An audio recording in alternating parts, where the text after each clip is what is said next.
Hello, everyone, and welcome to another episode of Fellowship in Essential Oils. My name is Adam, and I'm joined by the stunning Liz. How are you today, Liz? Oh, that's a nice introduction. I'm really well. Thank you, Adam. Well, we're going to be honest with you. This is our second take because we're having fun with technology today. The joy of the internet. I've actually had to move rooms, and you've been making sure your Wi-Fi is working as well. So hopefully this all comes through clearly for everyone on this take. Absolutely. Now, Power cuts we had here at this end. Who would have thought it? But let's give it a go. exactly. We'll trudge on through. Hey, now last week we talked about Copaiba, and it was your turn to choose the oil. You used your beautiful deck, Tongue of the Trees, and Sandalwood came up, which I'm really, really excited about because I think if I had to choose three essential oils as my favorites, Sandalwood would definitely be a contender for being in the top three for me. What about for you? No, I am out deep water. What would it Lady Gaga say? Out in the shallows. Definitely I am. I hardly ever use Sandalwood, and I've had to hit the books hard this week. So there's very little spiritual knowledge gone into this. This is all textbook learned. So I'm going to leave you to lead the way because I want to learn from you. Beautiful. Well, let me tell you a little bit. I've actually had some great experience in actually learning a bit about the harvesting and the growing of sandalwood essential oil. So first of all, there are several different types of sandalwood that are available around the world. Now, probably the most popular one is known as Indian sandalwood, which is Santalum album. So you've got to look at the Latin names because remember that sometimes different companies like to give their essential oils a bit of a fancy name and call it something, I don't know, call it royal sandalwood or something like that. But when you look at the Latin name, that tells you exactly which essential oil you're getting. Now, another one, which is known as Santalum paniculatum, I always get this wrong, paniculatum, which is Hawaiian sandalwood, native to obviously Hawaii. And then you've got Santalum spicatum, which is Australian sandalwood. Now, you do get different sandalwoods growing in Fiji and New Caledonia and overall. Does it matter which sandalwood you work with? Well, chemically wise, I'm not sure if you've got a bit to share with us later on, Liz, but you know, the Indian sandalwood, the Santalum album is considered normally to be the best, but they're much of a muchness. So if you were working with one of the others, I wouldn't be too bothered on a physical basis. So my experience with, first of all, one of the concerns is about Indian sandalwood. When you think about growing essential oils, so let's say lavender. Say we need some lavender, we need some more lavender essential oil. We whack some in a field, and 1 to 2 years later, guess what? We can harvest it. Whereas this is the challenge when you're looking at tree oils and resin oils. You can't just whack a tree in the ground and harvest that quite quickly. And in fact, you know, different people vary on how long a tree needs to grow before you can actually harvest good quality sandalwood essential oil. But I find it seems to be around 50 years is a kind of a midpoint in that way. So it's really interesting that you almost have to wait a generation before you're going to get great sandalwood essential oil. Now, Indian sandalwood, of course, is mainly found in India, but because of the demand for it, there has been some issues with endangerment and over harvesting of these trees and them not being valued. Of course, the oil comes from the wood and the roots, and thus it's hard to harvest, you know, a lot of essential oil without actually getting rid of the tree in that way. What has happened, especially in Australia, is we're actually growing a lot of Indian sandalwood in the top of Australia in places like Kununurra. And that allows us to have, I guess we can kind of govern it a bit more. They're done in big scale industrial kind of farms. And, you know, it's a long-term project in that way. I've also had the privilege of going to Hawaii where we're actually it used to be native forest. And we also, we bought back some of this farmland that was kind of cleared rainforest, and they're now replanting the sandalwood. Now, the really fascinating thing, which I'm going to keep on coming back to throughout this chat, is the nature of sandalwood essential oil. So, or the sandalwood trees. When we were actually growing or planting these trees, you can't just plant sandalwood in row after row after row. What we were doing in like Hawaii, we were planting other native trees right nearby, like koa trees. And in Kununurra in Australia, they have a whole system of trees that they plant near it. Why is that? Well, because the root system of sandalwood is actually parasitic. So it must reach out and hold on and pull nutrients such as nitrogen and phosphorus out of the root and steal it off those other trees. It can't actually get it from itself. So this leads to a really interesting nature physically, but also metaphysically as we kind of journey down that later on, of why sandalwood is, of how it really impacts sandalwood. So for those that haven't experienced it, I really like it because I'd say it's obviously a woody oil coming from the heartwood and the root of the tree, but it also has this spiritual essence. You'll find throughout history, and this is why it's been so popular, it's been linked to many different spiritual practices. It is said that it was used by the ancient Egyptians in embalming. It appears in the Bible, but normally is the word aloes. They believe that aloes is actually a reference to sandalwood. And it's, one of the key ingredients is in probably one of the most popular incenses in the world, nag champa. So it really has that kind of, it's been popular for centuries and centuries and still is today. So that's a little bit about the history of sandalwood and where it comes from. Liz, I know you wanted to talk a little bit about the chemistry and the science behind it. Do you want to share a little bit about that for us? Well, first of all, thank you for all those reminders. I'd forgotten about the parasitic nature of the plant completely. It's amazing how you can study these things for years and then keep bits and then forget bits. I think that's a really fascinating aspect that I wish I'd remembered to think about, really. But yeah, so it's such a complex oil chemically, isn't it, sandalwood? So apparently there is over 100 different constituents within it, but only 12 of them amass to more than 1% total of the chemistry. So we've got two really big players at the top, alpha santanol and beta santanol. And I think that they are, between them, make up nearly 70% of the oil. And interestingly, beta santanol seems to be what gives the sandalwood fragrance, and alpha santanol is what does the magic, the medicine.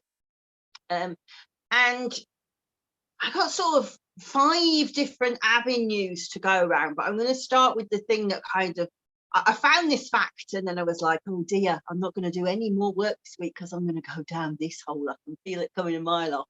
And that was to do with ectopic olfactory receptors. So olfaction, we smell, don't we? And we have around about 500 receptors in our nose.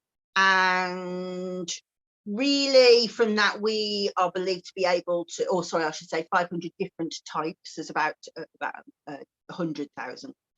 And from that, we can discern around about 3 million different fragrances. So how do we do that? And there's lots of different sort of alleyways that molecules go along. And one of the things, bizarrely, when we talk about vibrations of essential oil, is that they are distinguished by their frequency of vibration, that the nose goes, oh, I'll distinguish it that way. But in the last 10 years, ectopic receptors have been discovered, and ectopic means the same as it does when we have an ectopic pregnancy, and that it's in the wrong place. So an ectopic pregnancy obviously develops within the fallopian tubes, but believe it or not, ectopic olfactory receptors can be on the heart, the lungs, the liver, sperm even, but that's a whole nother avenue that we won't touch today, and on the skin. And we have a specific olfactory receptor that only smells sandalwood. So for those of you who want to follow this lead, because I won't take it too far, but I'm sure all of the theorists among you will be like, oh, give me the number. So the olfactory receptor is OR2AT4, and that has no other job than to smell sandalwood through the skin and make wound healing and to make the hair grow, would you believe? So when the skin smells, sandalwood smells, and I'm going to come back to that statement in a minute, sandalwood smells rather than sandalwood essential oil, sandalwood smells, what it does is the body goes, oh, we need to send some keratinocytes, which are the formations of skin cells, to the area that needs healing. Let's heal over the skin. I was like, woo, this is so cool. Now, the reason why I said about sandalwood smells is because there are 3 patents pending. I think maybe through one company, maybe not. And they are saying, yes, but we did this with synthetic versions of the alpha-santinol molecule, which is Sanadol and Brahmarin, which I absolutely love that, like Brahma. And they're saying, well, no, actually, you can't do it with sandalwood oil. But then scientific studies are saying, actually, you can do it with sandalwood oil. And if I were writing a book, I would literally allocate 3 weeks to say, right, get to the bottom of this. I didn't have that. So you might have to go down this and explore. But it seems to me you could, but what's the point? Because we know that it's a tremendous skin healer. We've always known that, you know, it's been used in Ayurvedic medicine for around about 5,000 years for skin healing. And in particular, because for conditions in the skin where there is hyperplasia, in that what that means is too many skin cells are being generated. So for psoriasis, for eczema, for flaky skin, all of those things are specifics for sandalwood essential oil. Is it because the skin's smelling it? Or is it, I don't know.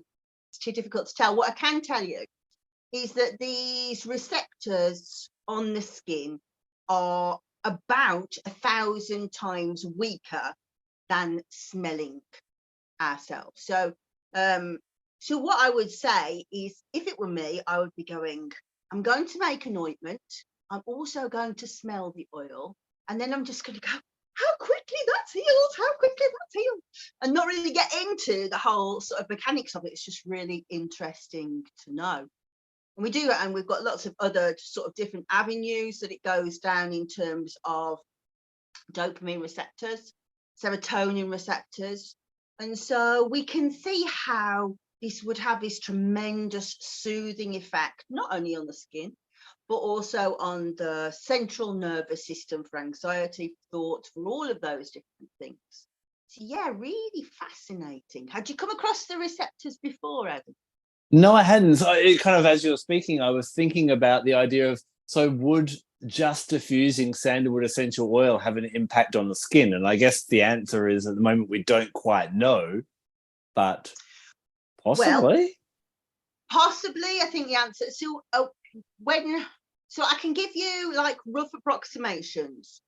So in the Rose book that I wrote, there was a specific trial where people's seborrheic dermatitis was healed by inhaling rose oil. So it can be done. And I would say inhaling, yes, perhaps not allowing the diffusion and expecting it to be smelt by your skin, but allowing it up your nose. I think, yes, you could. And also, actually, this appears, I didn't realize it when I said sandalwood last week, but it appears in my very, very, very favorite clinical trial. So I'll do a bit of reverse engineering so you can see how blooming clever this is, right? So people who have gone through the menopause, many of those ladies struggle with osteoporosis. And the reason that they get osteoporosis is because not only when their body doesn't make more estrogen, then it also can't control oxytocin, and oxytocin has a bearing on bone density. So the trial, the team that was studying this said, well, that's really interesting. If we could affect oxytocin, then could we make their bones denser again? So this is like a period of about 7 years worth of work, by the way. And so they did that, and they said, yeah, when we can make oxytocin rise in these ladies who've gone through menopause, then they will get stronger bone density. So that's really exciting. So some clever person on the team obviously thought, well, let's try doing it with essential oils, which I absolutely love. So they said, right, if we had some essential oils and we asked the ladies to spend 15 minutes a day just inhaling the essential oils, will we see the difference in the oxytocin levels when we test it in their saliva? And yes, so they used about 15 different essential oils. Sandalwood was one of them. And Sandalwood actually was one of the best performers. And they were able to say, yes, over the periods of a month, if these ladies inhaled their essential oils, we see lifted levels of oxytocin. And so they were able to say, well, that probably will relate to bone density. But also oxytocin is like your bonding molecule. It's what you have when you have an orgasm. It's that lovely gooey feeling, or if you hold somebody's hand. What else? Vaginal dryness, all these things that would, the difference that would happen to these ladies from just inhaling this essential oil would be astonishing. So I think, yeah, if you have got those kind of situations where you've got poorly skin, I definitely would be making an ointment, but I would certainly be using it in the diffuser as well. Yeah. And I think that's something not just for sandalwood, but for all essential oils we've got to remember is sometimes we go, oh, I'm just sniffing an oil. What's that doing? But I hope, as people continue to listen to each episode, they'll start to discover that a lot happens just by smelling an essential oil. I very rarely put them on my skin anymore. I have them in the bath, but I do rely very much on olfaction, because I feel like now I've gone through menopause, it's very easy for me to go the world, and to just being able to rein myself in. And when I can get control of my temper like that, because I have a temper, then a lot of other things settle down. I'm a big advocate of olfaction. Talking about using it on the skin, sandalwood is renowned for being great as a skincare oil. And when I'm teaching kind of 101 skincare, I like to, there's two main layers of skin. You've got epidermis, which is your top layers of skin, and you've got your dermis, which is your deep layers. Now, we could go more intricate, but that's a nice kind of generalization. Now, as a general rule, and I'm going to say this is a general rule, there are exceptions to the rule, but generally, floral oils are really good for the epidermis, I find. Now, which is really interesting. When you look at flowers, again, when you understand the plant, you understand the oil. What does the flower do? It's about showing our beauty to the world. So the floral oils are very much about the surface layers of skin. So thinking about that, what would be good for the dermis, the deep layers of skin? Well, guess what? The wood oils, where the oil is deep within, the resin oils, again, they're deep within, and many of the root oils can also have a great impact on the dermis as well. So yes, there are a couple of other oils that are good and that type of thing from leaves and fruit, but that's a really nice generalization. So one of the ways I love to use sandalwood, and I tend to go backwards and forwards between a wood or a resin and a floral oil, is I'll just add one single drop to my moisturizer over the face. And that's that's why as an 86-year-old, I look like I do, kind of thing. Yeah, at 413, I think I'm doing quite well. I know what you're saying. You are, definitely. Yes, and I think that is a really clever teaching point. And we can go a bit deeper with that, because we've talked about two oils there. We can say we know scientifically that rose actually matures the keratinocytes, these early skin cells, and makes them plumper. And then we've just talked about how the skin seems to smell the sandalwood, and it's like, oh, recruit it up to where it needs healing. So yeah, it's almost like the blossoming of the flower, isn't it? Very much so, yeah. But that's probably how I use sandalwood the most, is in skincare. But probably my most favorite use is actually just wearing it as a natural fragrance. If anyone has got a perfume at home, I have a challenge for you.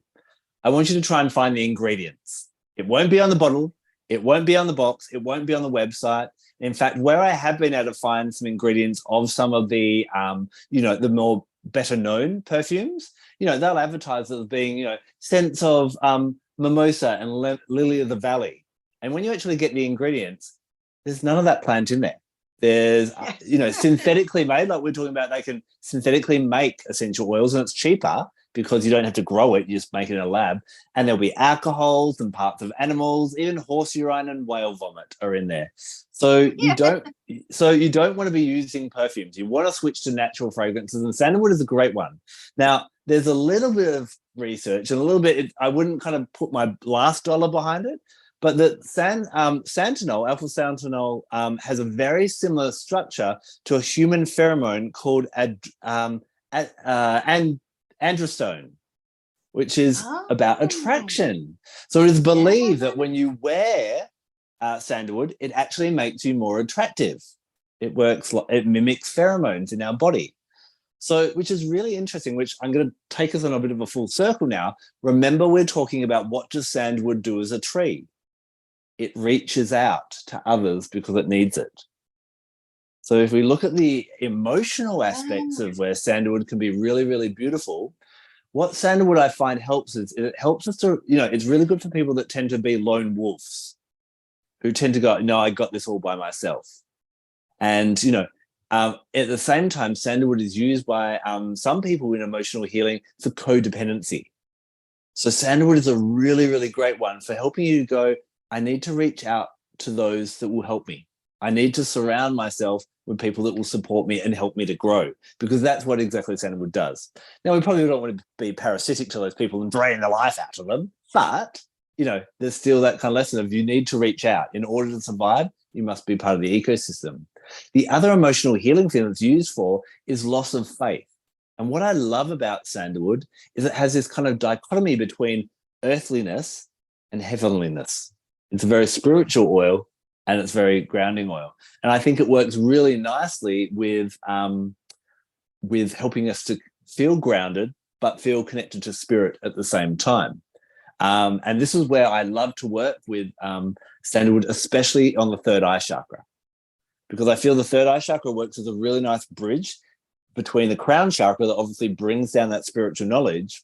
And a lot of people, when they think of the third eye chakra, they're like, oh, it's all about intuition. And I like to expand it, that it's not just intuition, it's about understanding. It's about using our intuition and our intellect together to understand how the world works. So through the crown chakra, we come to understand, what am I meant to be doing on this earth? And then we use our third eye chakra to go, and how do I do that in this physical reality? And so sandalwood is a really beautiful one in helping to tether your spirituality with your physicality and unite them together in that way.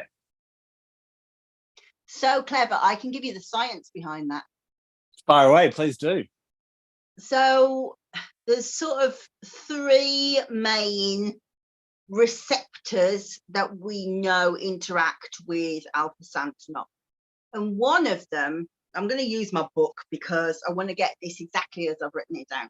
So we know about the balance. Most people understand the balance between the GABA receptors and the glutamate receptors. Glutamate is the exciter receptor in the nervous system, and GABA is the inhibitory one, so it calms things down.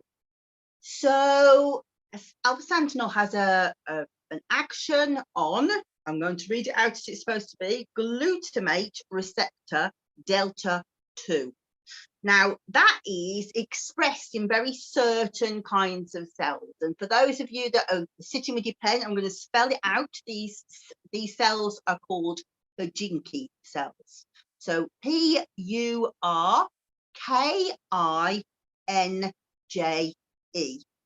Even if you're not a SWAT, you want to look that cell up, because I'm not kidding you. It's in the brain, and it looks like a sandalwood tree. So Purkinje cells just look, you've got the base root, and then you've got these huge tendrils that go right out, loads and loads of little branches right out into the brain, as if it's reaching out to everybody. And they are to do with cognitive flexibility. So for people who are, well, there's another interaction actually with the dopamine 2 receptor, which is the target that they use for people for medicines for schizophrenia. So if you imagine those two working together, you can imagine somebody who's got very fixed thinking, kind of obsessional. kind of addicted to some idea. And that is often seen because these receptors are not working properly. So you can imagine how when sandalwood gets involved, we kind of relax that obsession and we start to be able to think more clearly, because, you know, third eye stuff is, that's the first thing you see go wrong with people who have got like psychosis and stuff like that. That's really confused thinking, no clarity. Settling that down, the Pajinki cells go, oh, bring me more information, so I can sort it out. And so actually, what you're experiencing, what you're feeling, can be scientifically explained. I just love the name Pajinki. When I get my next kitten, I'm going to call it Pajinki. I know, it's lovely, isn't it? It's named after I think he was an Australian man that identified it back in, I think, 1843. So we've known about these cells for a long time. Interesting. Now, I did say at the start that, you know, the sandalwoods can kind of be, you know, you can kind of treat them in, you know, they're very, very similar. With your experience with sandalwoods, would you treat Indian sandalwood the same as Hawaiian sandalwood on a practical or a spiritual level? I defer to your knowledge. Completely defer to knowledge. I just don't know. I don't know. Fair enough. Got one. I would say I got 2 bottles of sandalwood. One actually came from a distillery last week in Canauge. They sent me one. Apart from that, I've got a bottle that I've had about 15 years that I've literally taken about 3 drops out of. It's just, you know, what we were talking last week about your healing click. I love the smell of it, but I just have no relationship with it whatsoever. It doesn't speak to me at all. No. Interesting. Wow. Isn't it funny how people are different? Yeah. Yep. We've got very much so. I've started a new group on Facebook called Wart-Cunning Moon Bathers and Crones. So it's all about like kind of the reading of the plant rather than the reading of the book, if you like. And we did this tremendous thread over the weekend of what oils don't you like. Everyone was like, oh, and they got really strong like opinions about it. What was really funny is like people are really defending their oils. No, you can't feel like that about it. You know, as if it was, don't talk about my friends like that. Real strong feelings about the whole thing. Yeah. Do you know what I've found from working with the tarot and essential oils is when you don't like an essential oil, there's a lesson there. It's almost like when there's a person, I like to treat the oils like people. And I'm like, so what's the lesson of sandalwood, for example? You know, it would probably be about reaching out, connectedness, and maybe some lone wolves might not like it, or, you know, each of the oils, if you don't like it, look at where it's helping. What is it trying to help you to do, especially on that emotional level? And well, interestingly, there were 4 different people from different places all said that they'd been taught when they were they were training to spend a month with that oil that you don't like to see what you learn. And every one of them said, I came out actually liking that oil and finding I use it a lot. Now, I have to say, I don't dislike sandalwood. I think I said last week, the opposite of love is antipathy. You know, I'm kind of just like that about it. But I didn't get converted to rosemary by working with it. Yeah. But I think all of those people said I learned such a lot about myself spending the time with the oil that really I did not like. Yeah. And I find if someone doesn't like an oil, what I say, you know, if I was to say, I'll just pop it in your diffuser and get used to it, you'll be like, not a chance in hell. But what I've found is just by putting a couple of drops with a carrier oil and anointing it on the soles of your feet when you go to bed, and that can actually start to make a bit of a difference. And, you know, like geranium, when we talk about geranium, I'll tell you my first reaction to experiencing a true geranium. Hated it. I was so excited to get it and I hated it. But I worked with it and we're still not the best of friends, but we can definitely hang out in the same room now. And I think, you know, maybe for you with sandalwood and the lessons that sandalwood has, maybe that, you know, just like some people, we're like, meh, they're not important to me. There's nothing they have to offer you. And I do think that I mean, there was lots of people who said, I have moments where I really like that oil and then I just don't want it. And I can be a bit like that with ylang ylang. And maybe that's what's happening, that we're reaching a point where we kind of need that oil for a bit. and then we go through it again. But as I say, in my lifetime, I've never had a time where I've needed to use sandalwood, but I've really enjoyed being with it this week. But it will go back in the box now. It won't carry on through next week. I tried my hardest. Yeah, Yep. you did. But, actually, so it did answer a question that I've carried with me for quite a long time. So when I was writing the book 50 Shades of Fragrance, I used obviously a lot of sort of erotic textbooks. My poor husband was exhausted that week. But there was a lovely passage in the book called The Perfumed Garden. Have you ever come across The Perfumed Garden? No. It's like a tantric text, and it's very much about the way that the Hindus use scent in Tantra. It's a beautifully written book, beautiful. And there's this fantastic sort of seduction scene in there where it describes how a groom should look after his bride on their first night. And it describes how the bridal party is together and what should happen in front of the people. There's quite a lot of seduction happening in front of everybody else. And then they make love, and then they like join together on the roof and look out at the stars, and then the groom should use sandalwood powder and nurse all the places where she may have been bruised. And I was like, oh gosh, that's extreme. I can't imagine getting that kind of attention ever. But but they really made me think of how we know now that the boost of oxytocin after you've smelt the sandalwood. So first of all, it really would heal over the skin, but also she would be like, I've made such a good decision here. I just really love you. Do you know what I mean? And it's so lovely. I know it's always I don't really get why they chose sandalwood there, but after doing this work, I really quite rate it. Yeah, and really interesting what you're saying about oxytocin. Obviously, the effect we feel from oxytocin again links into that connectedness and that bondedness, which is, again, the principle of the sandalwood is reaching out and having those strong connections. Yeah, I mean, I really have been thinking, well, last night I dreamt this, I kind of knew how this video was going to go. I was writing down all the things ahead, so I went through it in my head. But there was a lovely scene in my head where somebody went into a sandalwood temple. And I just imagined how, like, their skin, there's imagine, where am I thinking? Let's go back. So the delta 2 receptor that we were talking about is also involved in tremors and ataxia. So like when we're talking about Parkinson's disease, for example, imagine somebody like that going into the temple and suddenly they stop tremoring, and shaking.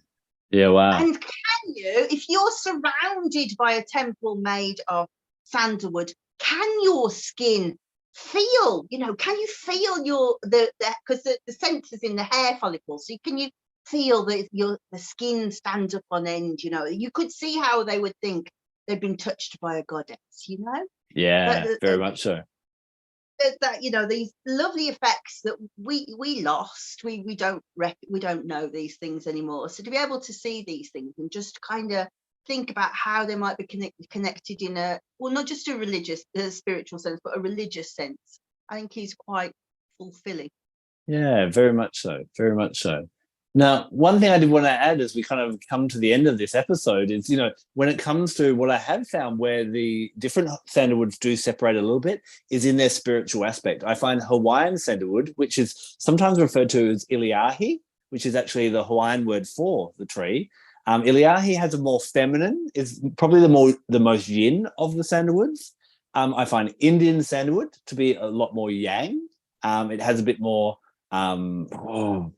They're both they both really kind of encourage a bit of taking some time out, first of all, to find out who you are before you reach out. But Indian sandalwood's really good for that. And then when you go to Australian sandalwood almost has that harshness of the desert and the strength of the desert of getting through. So you have this real gentle, poetic kind of nature of the Hawaiian or the Iliahi. The Indian kind of sits in the middle, a bit more yang, masculine in energy, and your Australian really hangs that way. So I'd love to know anyone who's either watching or listening, if you would agree with that, if you disagree with that, please let us know if you've kind of experience the same. But again, I think they're all fabulous, and if you can get your hands on any of them, of course, they are going to be a bit more of an expensive oil because of what's involved in getting the oil in a time, but it's definitely worth it. So I have a question based on that then. Yeah. So what have you tried blending the more female Hawaiian with the more masculine, what do we call Mysore, the Indian? Have you seen whether we get the the effects of bringing those together? Have you played with that? That's what I'd want to play with. To be honest, I haven't. I'm a real purist, and I know Vanessa Jean, who wrote the book with me, Gifts of Essential Oils. She loves to make blends all the time, and I really love. Pretty much, if you come to my house, I have several diffusers going throughout the house, but I normally just got one oil in. It might be rosemary in one and sandalwood in another, and I just really love to get to know the individual, which is I prefer going to one-on-one dinners than I do to parties as well, and maybe I just like to go deep with that one oil. So I'm gonna take. I'm like that. I am like that. I'm going to take you up on that. I've loved learning from you with this. Thank you so much for sharing so much wisdom. My pleasure. My pleasure. Yeah. Now we've got two things we need to do to make sure we finish. Astrologically, what would you put? Where would you link sandalwood? Without a shadow of a doubt, moon. Episode 3, and we have agreed. Yes, I would as well. Very much so. Yep. Yeah, definitely. Just so very quickly, I'll read this beautiful piece from Dale Pendle. So he describes moon medicine so beautifully. As if you've ever read any of his books, this is from Plant Powers, Poisons and Herb Craft. And he says the sun doctor moves easily through the world, unperturbed, seemingly able to open doors anywhere she wishes. A life filled with routines and good health, with attendance to detail and reliability. The sun doctor knows where she stands. The moon doctor has no need for ground. The moon doctor rides dragons and knows the way through hell. The sun doctor knows how to stay out of hell and does. To the sun doctor, every day is unique. Every day happens for the first time. To the moon doctor, there are no days. He lives in one instant only, eternally preparing the lunar medicine. And it's just the most beautiful version of the spirituality, I think, and the mysticism of sandalwood. So beautiful for sure. So that, everyone, is sandalwood. We hope that we've given you some little snippets and ways to kind of use it and enjoy it, and when to reach for it for the body, for the mind, for the emotions, and for the spirit as well. What are you going to give me next week? Do you know what we're going to dive into next week? As I was doing my bushwalk this morning, Palma Rosa said it wants to be next. Oh, Palma Rosa, exciting. So we're going to dive into that. Sorry. Yeah. No, I love it. Thank you for this time. And thank you all for being with us. Thank you very much. It's been a pleasure chatting to you, Liz. And thank you very much for everyone. Remember to rate, like, subscribe, all that jazz. It helps to get our word and the words of the plants out to more and more people. We will catch you again next week when we dive into Palma Rosa. See you soon.